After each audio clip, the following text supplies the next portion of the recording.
18,000। अब Narendra Modi ji one country one nation one rank army वाला, जिस आर्मी के नाम पर ये बाप बाप करके प्रधानमंत्री बने, अब ये अग्निपथ 8.5 साल के बाद 10.5 लाख नौकरी की बात देखिए, उठाना अलग बात है। लॉ कानून के मुताबिक इन्होंने क्या लिख करके दिया, डीएम साहब को उससे मैंने बातचीत की। एडीएम साहब का जो व्यवहार है वो बिल्कुल कंप्लीट अनह्यूमन है। एडीएम साहब ने जिस तरीके से किया, हमें लगता है कि उनके घर में बच्ची बहन है ही नहीं, उनके घर में बेटे हैं ही नहीं। उनको मैं याद दिलाऊंगा, एडीएम साहब आपके भी बच्चे और बच्ची हैं, आपके भी रिश्तेदार हैं, और यही बिहार है। एक तो मैं आपको यह याद दिलाऊंगा। दूसरी चीज, जब आप किसी भी चीजों को सेंसेबल एजुकेशन लेते हैं तो उसमें मोरल वैल्यू और स्पिरिचुअल एजुकेशन का समावेश होता है। तब आप किसी कॉन्स्टिट्यूशन करते हैं, एक बेस्ट परफॉर्मिंग करते हैं मैन ह्यूमन का।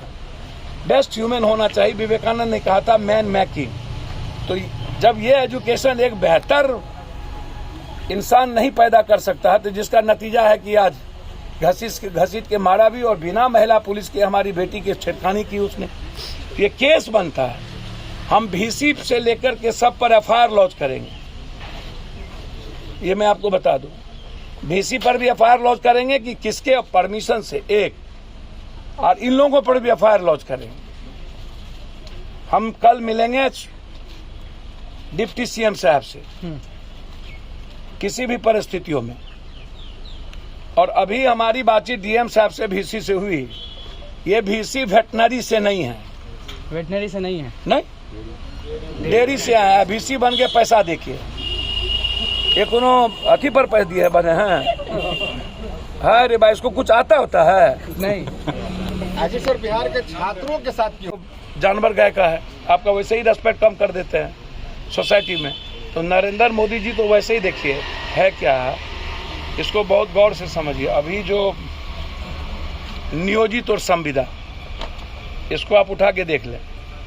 कोई भी मास में लोग पूछता है कि कौन मास्टर छो, कौन सा मास्टर है, नियोजित है कि संविदा, 6,000 की 12,000 या 18,000। अब Narendra Modi ji one country one nation one rank army वाला, जिस आर्मी के नाम पर ये बाप बाप करके प्रधानमंत्री बने, अब ये अग्निपथ 8.5 साल के बाद 10.5 लाख नौकरी की बात, 16 करोड़ नौकरी चली गई, 12 करोड़ रोजगार चला गया लॉकडाउन की और महंगाई के बीच में, जैसे जीएसटी नोटबंदी के बाद, और लगभग नौकरी नहीं है। आर्मी में 3 बार दौड़ करके हम आर्मी बहाल नहीं हो पाए।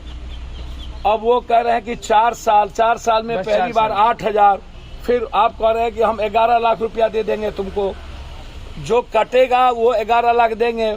मतलब है कि 4 साल के बाद हमारी उम्र जवान ही होगी कि हम बेरोजगार हो जाएंगे। और यदि आप इसको भैया लाठी चार्ज इन लोगों को आता क्या है? हाँ। लाठी गोली बम बारूद इन लोगों को प्रेम आता है? प्रेम आता तो ये लोग सब बिन बिहेले रहता है सब। कोई का धंधा है इन लोगों को, कोई मतलब है? प्रेम है बांध जाने परसोती के हाल। सही बात। आपके सामने जो बेटियां हैं उन्हीं को कल घसीटा गया। किसको नहीं घसीटा गया? किसको नहीं घसीटा जाता है? किसको नहीं मारा जाता है? आप पहले इसको देखो ना, कौन बच्चे लॉकडाउन में सब कोटा में फसल था, मर गया 3 बच्चा, कितना मजदूर मर गया। जरूरत होगा तो सीएम से भी बात करेंगे, डीएम साहब से बातचीत किए हैं, चिट्ठी लिख करके देंगे। और जो अन्य वेटनरी कॉलेजों में, अन्य स्टेट में, अन्य जगहों पर जिस तरीके से इंटर्नशिप और फेलोशिप का जो पैसा है उसको बढ़ाया गया है, जिससे रेस्पेक्टेबल हमारी बच्ची और बच्चे जी सके, उसको तुरंत लागू करे। बिहार हर क्रिएटिव मामले में पीछे रहता है, निगेटिविटी में आगे रहता है। जात पात, सत्ता, सियासत, अच्छे काम बिहार के न सोसाइटी को दिखता है, और सिस्टम तो खैर जब नीति से सुरक्षित नहीं, और भी बोलते हैं सस्पेक्ट के साथ कोई समझौता करने जब तक मैं जिंदा हूं नहीं दूं। 8 साल में 16 करोड़ नौकरी, 2 करोड़ सालाना था घर। और लॉकडाउन, जीएसटी, नोटबंदी, महंगाई के बाद लगभग 12 करोड़ 32 लाख रोजगार इस कंट्री से खत्म हो गए। थोड़ी देर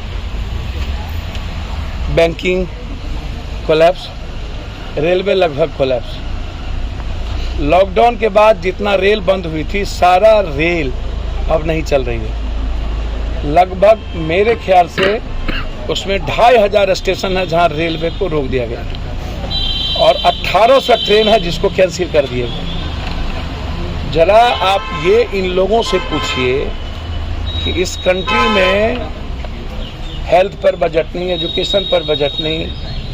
इस कंट्री में एसएससी का 12 साल 8 साल पहले हुआ, वैकेंसी ले ली गई अरबों खरबों का, अब भी कैंचूर। अब सिर्फ इनकी बात मत लीजिए।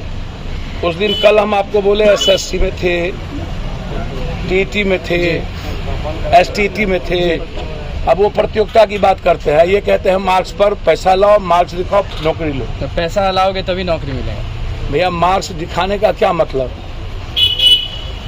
आप हर चीज को मैनुअल, आपको इसकी कुछ संभावनाओं को समझ लो। अब ये बच्चे अभी फेलोशिप और इंटर्नशिप के बेसिस पर यहाँ जो वेटनरी में आते हैं, इनका कहना है कि हम भी जीनियस हैं, लेकिन मेरे पास पैसे नहीं है, मेरे फैमिली का बैकग्राउंड मजबूत नहीं है, जिसके चलते हमें जीने के लिए कोई ना कोई रास्ता कहीं ना कहीं हमें जाना पड़ता है।